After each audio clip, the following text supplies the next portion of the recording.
Beliau kan sering bilang, saya ini kan sudah generasi yang harusnya meninggalkan generasi yang akan memimpin kan. Dan beliau bicara, bahkan beliau sering ngomong begini, saya ini mau apa lagi, beliau bilang, saya ini cuma pengen mati dalam keadaan rakyat saya nggak ada yang miskin. Dan saya minta Anda kerja aja. Saya pengen gabung dengan politik ini ketika politik itu meyakinkan dirinya bahwa dia itu orang-orang baik gitu loh. Ya kalau kita nggak baik, ngapain kita ngurus orang, ngurus diri sendiri aja nggak beres? Kan gitu aja kan sebenarnya kan gitu. Jadi PKS tidak baik. Karena Anda tidak mau gabung lagi soalnya. Saya kan dipecat, bos. Yang namanya Prabowo itu bukan lagi presiden yang berbicara, presiden yang mengkonsep tentang pro kerakyatan dan lain sebagainya. Dia sudah ada di pikirannya puluhan tahun yang lalu. Nah sekarang dia tidak hanya berpikir, tapi dia sedang berbuat untuk merealisasikan katakanlah program pro rakyat atau pasal 33 itu. Nah lagi masalahnya kan delivery di pembantu-pembantunya. Saya misalnya ya, biar mungkin sekalian aja misalnya, apa iya misalnya bahwa gini, saya tidak ingin meng-attack orang ya, tapi gini, ada mentalitas di dalam birokrasi pembantu presiden ini tidak pro rakyat, lebih pro bisnismen, ya kan, penguasa ekonomi gitu. Dan itu banyak. Saya nggak tahu kalau Menteri Perumahan atau Wakil Menteri Perumahan. Tapi kalau dari seringnya bicara mengenai, maaf kata ya, kedekatan dengan katakanlah konglomerat ya di daerah kawasan tertentu yang dikritik oleh rakyat secara kencang. Sementara dari Kementerian Perumahan demonstratif menggandeng seperti itu. Kan di satu sisi seolah-olah rakyat dicibir. Loh, kamu kan nggak bisa ngapa-ngapain, cuma mengeritik doang kamu. Nih saya ini bisa gandeng konglomerat, bikin rumah konkret gitu. Tapi dalam jangka panjang kan bukan itu polisi yang seperti Anda katakan kan. Itu kan shortcut, itu kan seperti cermin orang putus asa aja kan, agar terlihat membangun. Ya udahlah, nodong-nodongin yang punya corporate social responsibility kan begitu. Sementara negaranya, makanya saya tanya kepada Anda tadi kan, yang sudah dibangun berapa yang dari negara gitu. Oke, silakan teruskan. Jadi saya coba, mungkin saya sedikit bicara sebagai juru bicara Pak Prabowo lah. Oke. Kita ambil mundur sedikit dan juga sebagai intelektual lah ya. Karena terus terang saya sendiri unsur tahu dirinya adalah saya waktu pindah dari legislatif ke eksekutif, saya tahu ada perbedaan etika di sana. Yang kadang-kadang orang juga nggak paham. Mereka pingin saya tetap vokal, kritik pemerintah dan sebagainya. Itu ada posisi etis yang saya juga nggak bisa diganggu di situ.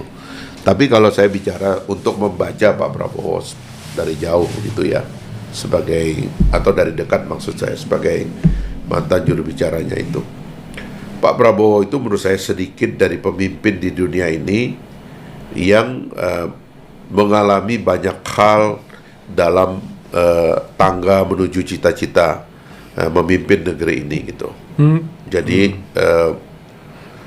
misalnya menulis ya, Pak Prabowo itu kan sedikit dari pemimpin yang menulis sebelum berkuasa, ya kan? Dan tulisannya itu betul-betul Indonesia spesifik ya. Buku Paradoks itu adalah kritik terhadap sistem, dan yang terakhir itu adalah buku strategi transformasi bangsa menuju Indonesia Emas 2045. Itu juga spesifik itu. Itu nanti yang kita turunkan menjadi Astacita. Jadi kalau melihat Astacitanya Pak Prabowo itu tidak ujuk-ujuk dia.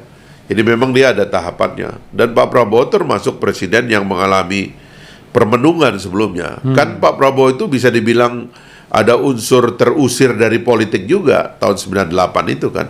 Karena terjadi gejolak politik pada waktu itu. Dan di situ beliau mengalami perenungan yang dalam. Menurut saya ini setara dengan banyak pemimpin yang mengalami perenungan sebelumnya.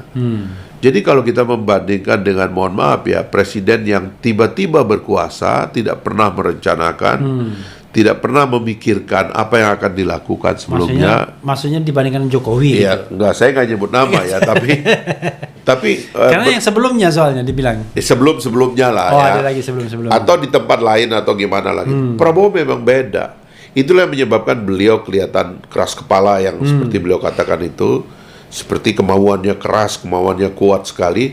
Karena sekali lagi ini semua udah dalam, Pak Refli, dan saya sering berkali-kali mengatakan karena itu standar beliau tinggi. Menurut saya ya, Pak Refli ya, bahwa ada hal yang kita lihat masih tidak ideal, menurut saya itu tahapan aja. Tapi menurut saya standar beliau tinggi. Saya berkali-kali Pak Refli dipanggil itu nggak bisa kalau kita nggak kuat itu sama beliau berargumen. Karena argumennya kuat sekali dan detail gitu loh. Nah, jadi menurut saya Pak Prabowo itu sebagai pemimpin transformasi, dia akan mengeksekusi maunya apapun yang terjadi dengan orang-orang yang ada di sekitarnya. Orang di sekitarnya harus ikut dengan dia. Itu yang saya lihat gitu. Karena itu kalau menurut saya, ya coba Anda lihat kawan Anda misalnya Jumhur misalnya katakanlah. Itu kan orang yang pas betul itu, ya kan? Pas betul untuk mengeksekusi, karena pengalamannya kan Jumhur ini kan Anda bayangkan ya, saya kenal Jumhur itu dikenalkan oleh almarhum Adi Sasono dulu, jauh sebelum tahun mungkin 93 lah saya kenal Jumhur itu, artinya kan itu 33 tahun lalu. Dalam usia seperti itu dia sudah jadi dewan direktur di SIDES, ya kan, dia fighter, dia alumni ITB yang di penjara oleh rezim Orde Baru. Alumni enggak? Gara-gara di penjara dia akhirnya diberhentiin. Dia diberhentiin, tapi ya tetap alumni karena dia pernah sekolah di situ. Kan. Definisi alumni kan dia karena dia pernah sekolah karena pernah pegang KTA. Kartu KTA. Itu Jumhur sekarang jadi menteri itu luar biasa, dan saya percaya itu dunia itu akan hidup dan orang akan mengerti bahwa komitmen Prabowo tentang lingkungan bukan main-main. Itu Jumhur di situ. Jumhur kan nggak sembarang bisa disetir. Dia kan orang punya idealisme dan dia cocok sama presiden gitu loh. Nah, menurut saya itu delivery yang Anda tanyakan itu menurut saya itu akan terjadi. Dan Pak Prabowo standarnya tinggi tentang delivery itu. Dan menurut saya dia nggak peduli dengan siapapun. Kalau tidak ada delivery ya menurut saya kita harus tahu diri aja kalau kita nggak mampu delivery. Saya kira itu. Tapi di sisi lain ya, karena Anda langsung lompat ke Prabowo, tapi di sisi lain orang menganggap Pak Prabowo terlalu baik orangnya, sehingga yang tidak delivered pun diangkat lagi. Saya sebut nama misalnya, ini mohon maaf ya, misalnya ada dulu kepala PCO kan, Presidential Communication Office. Ketika orang diberhentikan, itu kan dianggap dia tidak perform kan? Nggak mungkin dia perform diberhentikan kan? Lalu sekarang setelah diberhentikan beberapa saat, diselipkan menjadi komisaris di sebuah BUMN, diangkat lagi sekarang. Misalnya ya, saya tanpa menyebut nama. Misalnya atau teman baik saya nggak paham bagaimana penilaian Pak Prabowo, diangkat menjadi wakil kepala KSP misalnya. Beberapa saat kemudian naik promosi ke KSP, tapi beberapa saat kemudian digeser ke PCO. Kan ini kan kok bisa seorang Prabowo bisa katakanlah ada dua kemungkinan kan orang yang digeser kan, dia tidak cocok di situ atau dia dibutuhkan di tempat lain yang barangkali tantangannya lebih gede. Tapi kita tentu bicara achievement dong. Achievement dia apa sehingga dia bisa kayak kunci Inggris dimasukkan kemana-mana. Kalau achievementnya nggak ada kan berarti betul-betul dia dicarikan tempat agar yang lebih cocok, kira-kira begitu. Nah ini menarik kalau di sini kita bicara Pak Refli sebagai ahli tata negara, ya. Dari satu fakta kita punya sistem yang namanya presidensialisme. Tapi yang menurut saya presidensialisme Indonesia itu lebih kuat daripada presidensialisme Amerika Serikat. Karena ini adalah presidensialisme negara kesatuan. Sementara Amerika Serikat itu adalah presidensialisme federasi yang kewenangan pemerintah daerahnya itu sangat kuat. Ya. Nah, dalam presidensialisme itu ada hak prerogatif, ya, yang dalam ketentuan-ketentuan teknisnya memang tidak ada ketentuan teknis tentang prerogatif. Ya.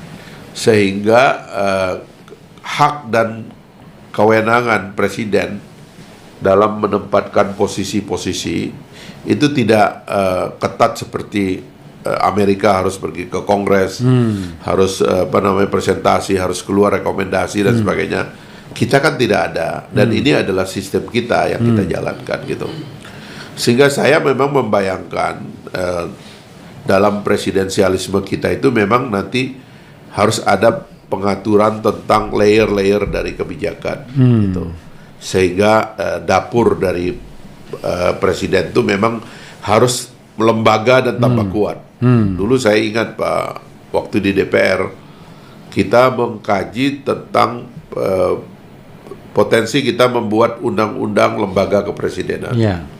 Tapi saya ingat itu sulit dulu. Salah satunya di balik itu adalah ini kewenangan kok terlalu banyak. Bagaimana cara kita meregulate? Karena ini terlalu luas. Dia punya jejak di eksekutif paling jelas, tapi dia juga punya jejak di legislatif, dia punya jejak di judikatif, bahkan di mana-mana gitu. Sehingga memang sampai sekarang itu kewenangan-kewenangan itu memang ya tadi tuh prerogatifnya murni gitu. Tapi kita harus memberikan judgement tentang bagaimana caranya supaya lembaga kepresidenan dan presiden sendiri itu tetap mendapatkan support yang terbaik dari satu mekanisme sistem yang seharusnya diatur ke arah itu gitu loh. Nah menurut saya hal-hal ini yang karena belum diatur jadi nampak sebagai sesuatu yang tidak punya pola. Tapi dibandingkan mohon maaf ya dengan presiden yang lain, menurut saya Pak Prabowo tahu siapa yang dia angkat. Tetapi jangan lupa itu tadi yang Bung Refli bilang presiden orang baik. Saya sering bilang gini, Bung Refli, dan presiden juga sering ngomong. Beliau kan sering bilang, saya ini kan sudah generasi yang harusnya meninggalkan generasi yang akan memimpin kan. Dan beliau bicara, bahkan beliau sering ngomong begini, saya ini mau apa lagi, beliau bilang. Saya ini cuma pengen mati dalam keadaan rakyat saya nggak ada yang miskin. Dan Anda, saya minta Anda kerja aja. Bahkan dia sering bilang dalam kabinet, saya kan nggak kenal Anda. Dia bilang begitu. Disebut nama satu-satu. Saya kan nggak kenal Anda kan. Kan kita baru ketemu. Dia bilang begitu. Jadi Anda kerja yang baik aja, ya kan. Saya tujuannya adalah saya ingin meninggal, saya ingin mati dalam keadaan saya nggak ada lagi rakyat yang miskin. Itu yang saya mau kerjakan. Dan saya nggak perlu apa-apa lagi. Apalagi yang saya perlukan. Dia bilang begitu. Jadi dengan proklamasi semacam itu menurut saya harusnya ya orang memahami bagaimana keinginan dan kemauan presiden. Kita nggak punya pilihan lain sekarang, kerja fokus aja. Dan kita harus betul-betul deliver. Dan kalau nggak deliver ya menurut saya sih ya mundur itu terjadi aja. Goncangan gitu loh, terjadi goncangan. Kalau nggak deliver mundur aja biar tidak jadi beban presiden. Nah itu hak prerogatifnya presiden ya sekali lagi. Tapi ini tadi kita bicara sebagai orang yang ngerti sedikit-sedikit tentang saya, sedikit-sedikit tentang tata negara karena saya ikut amandemen konstitusi juga dulu sebagai tenaga ahli. Jadi sistemnya perlu kita perkuat. Tapi presiden menurut saya adalah orang yang mengerti orang lah, ya kan? Dia tahu siapa yang bisa, siapa yang nggak bisa. Saya berkali-kali kaget ya mendengar cara beliau membaca orang. Ya kita nggak boleh ngomong ya. Tapi menurut saya itu nggak main-main. Dia sudah cukup umur untuk tahu orang, kira-kira gitu. Makanya kalau ada debat-debat di luar yang menurut saya ya konteksnya melanggar atau tidak aja. Tapi kalau prerogatif gaya susah Pak. Pak Prabowo sendiri adalah orang yang berasal dari subkultur yang suka disalahpahami, ya kan? Gaya bicara, intonasi dan sebagainya. Kadang-kadang kita terlalu fokus ke situ, kita nggak lihat niat besarnya. Seperti Anda kan waktu dulu, orang bingung ini. Kok orang ini marah-marah melulu. kita susah mencari poinnya karena kemudian orang tahu dia kok marah-marah terus ya. Kadang-kadang kita nggak ngerti dia mengkritik siapa. Kadang-kadang dia memuji lawan bicaranya tapi seperti marah. Ya itulah kami datang dari timur ini kan, jadi ya tolong maklumlah sedikit. Anda pernah mengatakan karena Anda hidup di pinggir pantai sehingga suara harus kencang gitu. Kalau nggak kedengaran gitu ya. Tapi bagaimanapun ya kan saya kan juga harus menyuarakan suara dari luar ya. Ini bukan suara dari saya sendiri kan. Ya. Misalnya orang kecewa dan Prabowo karena kok kesan bagi-baginya itu gede sekali dibandingkan janji untuk membentuk second kabinet kan, ya kan? Dan bahkan orang mengolok-olok, wah ini yang ada adalah second kabinet ya kan? Mungkin seorang Fahri Hamzah, you are the right person but wrong place, jangan-jangan ya kan? Ya kan? Jadi karena Anda pembelajar yang baik, Anda kayak kunci Inggris ditaruh dimanapun bisa. Tapi kan kalau kita bicara akselerasi hanya within 5 years Anda harus doing something, ya ditaruh yang memang bidang yang Anda dari awal sudah menjadi obsesi, sudah jadi passion gitu. Kan rasanya passion Anda bukan perumahan. Perumahan ini kan karena Anda jadi wakil menteri perumahan saja. Karena itu orang kecewa dengan, waduh, kok second kabinetnya kok menjadi kabinet second gitu. Jadi ada orang mungkin under capacities, ya kan, under capacity, ada kapasitasnya penuh, tetapi tadi wrong place. Nah kalau under capacity itu Anda ditaruh dimanapun jadi beban, kan begitu. Kalau punya kapasitas tetapi wrong place juga akan jadi beban, karena dia balik lagi ke situ, ke passion dia kan. Nah yang paling bagus adalah orang yang kapasitasnya ada, kemudian memang tempatnya cocok. Ya. Cuman yang akan menjadi penyakit juga adalah belum apa-apa sudah syiar dia. Untuk tiba-tiba langsung dibilang, wah ini calon presiden 2029, calon wakil presiden, baru bekerja beberapa hari. Gitu. Silakan Anda komentari kegalauan masyarakat ini. Memang banyak masalah yang harus kita tata kembali ya. Dan saya kira salah satunya adalah untuk tidak mengatakan bahwa semua ini tanggung jawab presiden begitu. Karena apapun kan negara kita negara bebas, parlemennya bebas, yudikatifnya bebas harusnya ya. Dan civil society-nya juga bebas, podcastnya bebas. Jadi ada banyak yang bisa kita pikirkan dan kita coba letakkan. Saya interrupt sedikit. Biasanya sering marah. Podcast yang bebas, yes, saya merasakan. Cuman yang susahnya adalah pendukung kekuasaan yang mau cari muka. Dia yang melaporkan kita. Kan aneh gitu loh. Gitu. Ya, di situ kalau saya lebih pengen dua-duanya ya. Kita sendiri harus sudah tahu batas. Ya, dan itu adalah ciri dari negara dewasa. Tapi juga tolong penegak hukum juga jangan memakai pertengkaran publik di ruang publik itu untuk dilayani semuanya sebagai peristiwa hukum gitu. Itu nanti melelahkan juga kan gitu. Jadi yang merupakan pertengkaran publik di wilayah publik biar selesaikan. Jadi kayak misalnya hari ini ada orang nggak setuju dengan omongan saya di podcastnya Pak Refli, ya besok dia yang diundang gitu loh. Dan itu saya maknai sebagai cover both side ala YouTube. Anda butuh 1 jam juga, ya udah 1 jam kan begitu. Dan itu sebenarnya semacam memfasilitasi pertengkaran yang sebenarnya dalam demokrasi itu memang rutin karena masyarakatnya terbuka gitu. Tapi ada hal lain yang juga perlu kita pikirkan sekarang, Bung Refli ya, mumpung di ujung dari transisi ya. Kalau saya lihat sih di ujung transisi. Rasanya kita memang melihat ada 2 pendulum besar sekarang ini yang menggoda kita gitu. Di satu sisi ada negara-negara sukses yang terkonsolidasi, ya. Yang terakhir kita lihat itu kan Iran ya. Bagaimana sebuah negara yang diembargo begitu lama, tapi ya terkonsolidasi. Dia bisa melawan adidaya loh, dia bisa ini loh gitu. Tapi orang bilang itu teokrasi, otoriter, tidak ada kebebasan dan sebagainya. Ada China ya. China juga demikian. Ini negara yang kita tadinya menganggap nggak akan sehebat ini, ternyata dahsyat sekarang. Dia akan menjadi ekonomi terbesar di dunia dan militernya juga nggak main-main, ya kan? Ini mungkin proksinya yang lagi perang nih. Dia sendiri nggak kelihatan perang gitu. Tapi di sisi sebelah sana itu ada negara demokrasi, Pak Refli, yang berantakan, berkelahi sesama mereka, kacau, ya kan? Elitnya pesta-pesta ya kan, kayak Epstein Files itu yang kemarin dibuka itu ya. Nah, kita akhirnya seperti berada di tengah.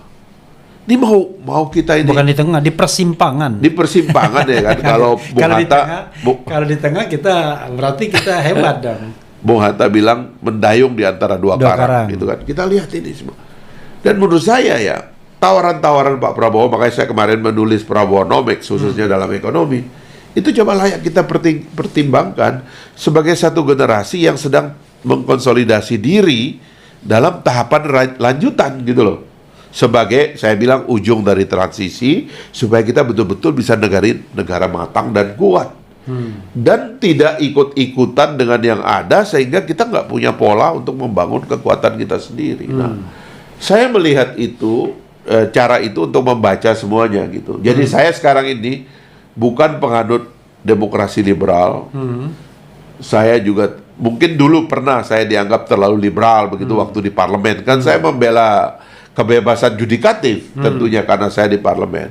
Kebebasan eksekutif. Kebebasan legislatif gitu. Nah, tapi saya juga nggak setuju dengan komunisme. Saya nggak setuju dengan otoritarianisme tentunya. Pikiran-pikiran saya adalah pikiran merdeka dari awal. Tapi saya di tengah ini adalah menjadi negara Pancasila, ya, menjadi negara yang punya dasar sendiri, yang punya ide dan ideologi sendiri yang coba kita rumuskan. Ini nggak akan otoriter, tapi juga nggak akan liberal karena kita punya sendiri.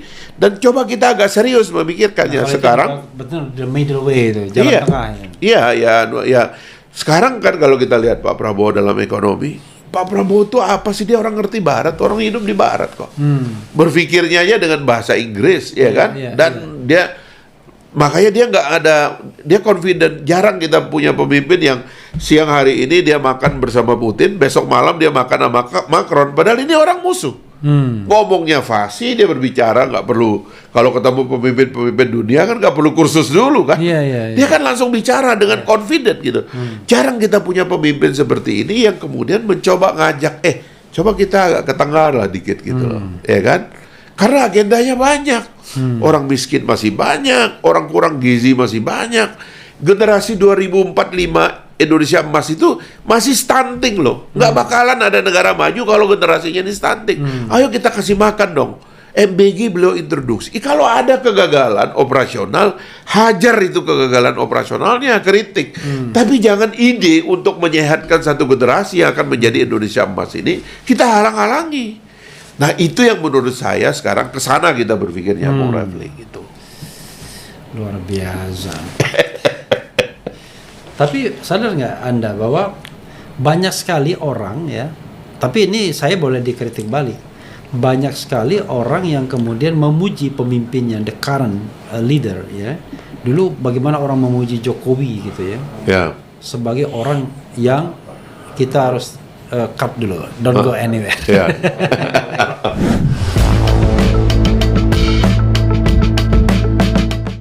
Ya, the middle way ya, jalan tengah. Sebenarnya kan ide ini bukan ide yang baru, ini ide republik ya. Ide ketika Hatta merumuskan bukan liberal tapi bukan juga komunis gitu kan. Maka kemudian muncul pasal 33. Ada intervensi negara tapi swasta diakui. Kalau kita mau jujur, Cina juga melakukan itu kok sekarang. Dengan perkembangan kota yang luar biasa kan, ada intervensi negara jelas, tapi swasta juga ada orang-orang yang sudah kita tidak bayangkan 30 tahun yang lalu kan, orang-orang kaya bisa menguasai dunia. Silakan teruskan. Ya, jadi mungkin itu yang paling penting sekarang kita usung ya, ketika menghadapi pemimpin seperti Pak Prabowo. Karena menurut saya sih, coba ada pemimpin kayak gini di dunia ini, menurut saya ya, mungkin coba Bung Refli coba hitung, pemimpin yang ikut Pilpres 5 kali mungkin cuma Pak Prabowo dalam tradisi demokrasi.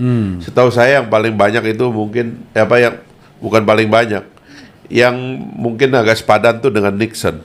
Gitu. Richard Nixon. Yang lain itu 2 kali udah kabur, 2 kali kabur. Ada yang sekali kabur, ya kan? Apalagi dalam negara-negara yang katanya modalnya besar kan. Sekali ikut udah bangkrut udah gitu. Tapi ini ada orang yang dia dari 25 tahun lalu, saya 30 tahun lalu menyaksikan Pak Prabowo itu, saya sampai sudah punya pikiran ini orang harusnya jadi presiden gitu loh. Zaman itu ya kita masih mahasiswa ya. Tapi kemudian 98 beliau terpental. Tapi setelah itu beliau ikut terus tuh. Konvensi Partai Golkar, ya kan. Kemudian Mega Pro, Prabowo Hatta, Prabowo Sandi, Prabowo Gibran gitu kan. Beliau ikut terus. Dan staminanya itu nggak turun, nggak ada gitu ya. Memang yang terakhir itu waktu diajak oleh Pak Jokowi, yang kalau kita dengar dari orang-orang itu kan, beliau sendiri mengatakan bahwa ini kalau Pak Jokowi nggak diajak berkoalisi, nggak mau lah kira-kira gitu ya, mungkin ini ujungnya lah kira-kira gitu. Kan beliau sendiri dilantik jadi presiden umur 73 tahun, Pak Refli. Itu bukan dan dia itu among the seniors di dalam kepemimpinan di dunia kan gitu. Tapi beliau jadi dan beliau ada dan semangatnya nggak turun. Menurut saya ya, kita perlu memberikan makna-makna tertentu yang kepentingannya itu nasional. Jadi jangan baca Pak Prabowo dengan standar yang terlalu ecek-ecek gitu. Kita harus letakkan dia. Ada pemimpin dalam waktu setahun dia udah jadi pemimpin dunia. Dia udah gabung BOP. Dia udah ketemu Xi Jinping beberapa kali, dia udah ketemu Modi, dia udah ketemu Trump, dia udah ngobrol dengan raja-raja di Timur Tengah, dia udah telepon-teleponan dengan semua pemimpin dunia. Itu jarang kita punya pemimpin yang punya confidence sebesar ini. Nah, karena itu generasi kitanya sebagai yang akan meneruskan harusnya mempersiapkan sesuatu yang lebih positif. Jangan yang kita korek ini ya kalau menurut saya ya, ada menteri yang nggak perform ya hajar aja. Dan Pak Prabowo juga nggak peduli orang. Dalam pengertian kalau memang ya lu buat rakyat kurang manfaatnya. Menteri Perumahan sama Wakil Menteri Perumahan perform nggak? Itu prerogatif, maksud saya itu dalam perspektif prerogatif. Pak Prabowo tentu berpikir ini kan yang penting rakyat, Pak. Ya kan? Kalau dia delivery siapapun dia pasti akan didukung oleh beliau. Nah, maksud saya itu tadi pikiran-pikiran besar yang harus kita bareng-bareng gitu. Karena kadang-kadang saya sedih kalau melihat, mohon maaf ya, ini kan soal kedewasaan dan kematangan bernegara ya. Ya ada orang-orang yang dia sorot tuh yang enggak gitu loh, yang cemen-cemen gitu, yang kecil-kecil gitu. Padahal kita lagi mengkonsolidasi. Maksudnya Amin Rais itu? Enggak, saya enggak. Gitu. Oke.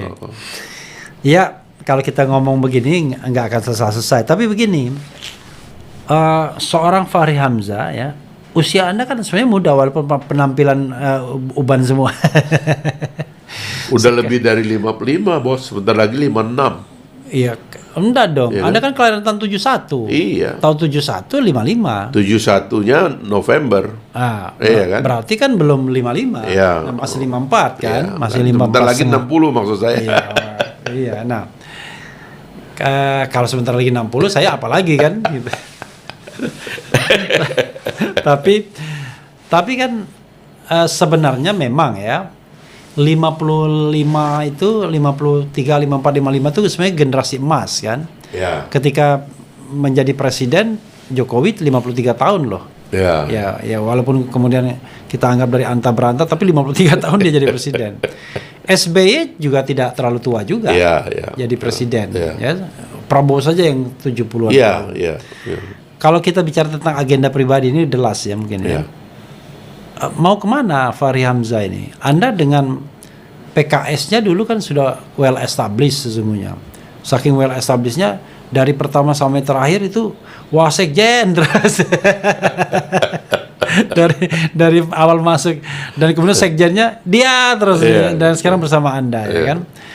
Sekarang Anda berijtihad membangun partai. Tapi menurut saya Anda pasti tidak akan konsentrasi lagi, apalagi dua ujung tombak partai tersebut sekarang udah sibuk di pemerintahan Prabowo dengan demand yang saya kira nggak ringan kan? Iya. Nah jadi mau kemana seorang Fahri Hamzah sekarang sebenarnya ini? Kalau fondasinya ya saya kan memang kita ini kan aktivis dan politisi, artinya orang yang percaya bahwa perjuangan paling mulia itu adalah, ini mohon maaf ya, ini agak ideologis. Di Partai Gelora itu ada ideologisasi bahwa perjuangan, kalau kita punya sisa hidup, sisa waktu, maka perjuangan yang paling mulia itu ada dalam politik. Gitu. Ini diambil dari isyarat-isyarat yang disampaikan oleh para pemimpin dalam Islam dulu, ya kan? Bahwa politik itu, kalau dulu namanya al-jihad itu, politik itu adalah ladang pahala paling besar. Kalau dia benar, tentunya dia akan jadi ladang pahala paling besar kalau dia benar. Kalau dia tidak benar, dia adalah ladang dosa yang paling besar. Makanya kita menyaksikan pola itu dalam politik gitu. Kalau ada orang mulia dalam politik, itu paling panjang diingatnya oleh rakyat. Paling teringat kita, paling tokoh-tokoh yang kita kagumi di dunia ini kan tokoh politik gitu. Tapi kalau jahat itu hilang juga tuh, nggak diingat gitu. Kecuali kalau jahat sekali dan diingat sebagai kejahatannya gitu. Nah, inilah politik yang kami bangun gitu. Jadi kita ingin membangun kekuatan yang punya kontribusi dalam mengelola kehidupan bersama. Dan bersama Pak Prabowo sekarang kami bergabung, kami membayangkan, ya itu semboyannya Partai Gelora nih Pak Refli. Dengan arah baru ini kita membangun Indonesia sebagai superpower baru. Karena Indonesia berhak untuk menjadi kekuatan besar di dunia ini, dan kepemimpinan Pak Prabowo itu rasanya itu sangat memungkinkan kita untuk punya wibawa di tingkat dunia gitu. Nah, di situ saya hidup, Bung, karena menurut saya politik ini adalah ladang amal yang terbaik gitu. Efeknya kepada kebaikan orang besar. Tapi kalau kita mulai punya masalah, tentu ya Anda jangan berpolitik, karena itu jadi masalah orang nanti. Gitu. Tapi begini, kan semua pemimpin politik, pemimpin partai maksud saya, itu kan diserap pemerintahan. Dan kemudian kalau ditanya ke sini, nggak ada orang yang mau bercita-cita jadi presiden karena EU pakai EU kan.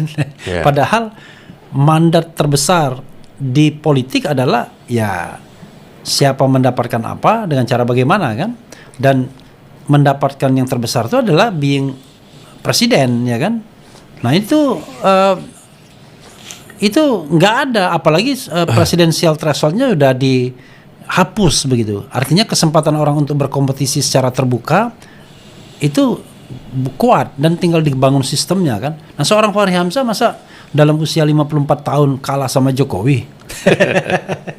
Jokowi udah menang itu 53 tahun itu. Tapi begini, mungkin kita perlu pertama-tama jangan mendowngrade politisi dulu. Ya, karena tadi itu kita letakkan dia sebagai posisi yang mulia. Ya, di mana-mana ada politisi dan politisi sangat dibutuhkan. Tapi tadi itu politik kan selalu punya dua sisi. Kalau saya ya, sisi pengetahuan dan sisi kekuasaan. Saya sendiri termasuk yang ingin melihat politik dari sisi pengetahuan. Semakin tinggi ilmu seorang politisi, maka dia tidak harus memakai alat kekuasaan dan pemaksaan. Dan itu sebenarnya yang saya baca dari isyarat bagaimana dunia ini diatur oleh Tuhan itu pakai ilmu pengetahuan, ya kan? Nah saya pingin di situ. Tapi ada orang yang kemudian kekuasaannya dominan, dan itu menurut saya adalah agak dangerous game juga, karena itu tidak gampang. Itu satu ya, jadi jangan mendowngrade politisinya. Yang kedua itu tadi itu wilayah sistemnya, soal partai politik, ya kan, bergabung dengan pemerintahan, matinya parlemen dan sebagainya gitu. Ya ini yang perlu dipikirkan agak dalam gitu. Sebab saya tidak yakin presiden maunya kita menghilangkan koreksi, nggak bisa.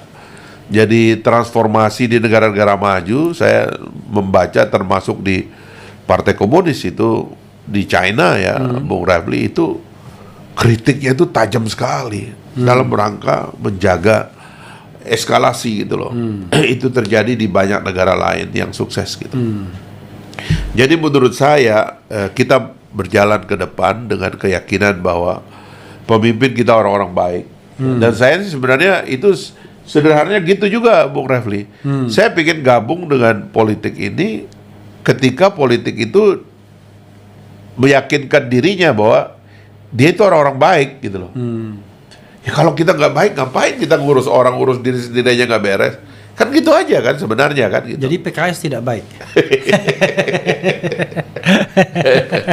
Karena Anda tidak mau gabung lagi soalnya. Saya kan dipecat, bos. Dan saya nggak tahu saya keburukannya apa gitu sampai sekarang. Tapi ya udahlah. Maksud saya ya kan kekuasaan tadi kan ada pengetahuan, ada kekuasaan. Yeah. Dalam kekuasaan itu orang memaksa, orang menggunakan power dan sebagainya ya. Kalau menurut saya itu harus dikurangi. Yang kita gunakan paling banyak adalah pengetahuan gitu. Okay. Last word. Ingatkan dulu Bung Refli tentang pandangan Plato. Kenapa dia pesimis dengan demokrasi itu kan. Akhirnya dia mengusulkan yang namanya philosopher king. Socrates ya. Socrates. Karena ada dilema ya, di satu sisi ada orang yang pintar tapi tidak efektif, tapi di sisi yang lain ada orang efektif ya, tapi tidak punya pengetahuan gitu. Karena itulah simbolisasinya itu adalah a philosopher king. Jadi seorang filosof yang ilmunya banyak, tapi pada saat yang sama dia juga decisive. Yeah. Sebenarnya saya membayangkan Indonesia sekarang ada dalam transisi itu. Negara ini terlalu besar, kalau kita izinkan pertengkaran kekanak-kanakan yang berlebihan di mana-mana, itu habis waktu kita. Tapi juga pada saat yang sama kita harus memfasilitasi pertengkaran yang dewasa, orang-orang yang matang, orang-orang yang punya pengetahuan gitu. Dan kadang-kadang itu ada dimensinya bahwa kita harus sedikit agak mengurangi itu tadi elemen-elemen kekanak-kanakan itu dalam demokrasi kita gitu. Nah itu yang saya bayangkan sekarang mesti kita coba atur sistemnya, dan itu adalah Pancasila menurut saya gitu. Gitu. Terakhir. Ya. Sudah. Ya, saudara sekalian ya, pasti pembicaraan seperti ini tidak akan pernah selesai ya.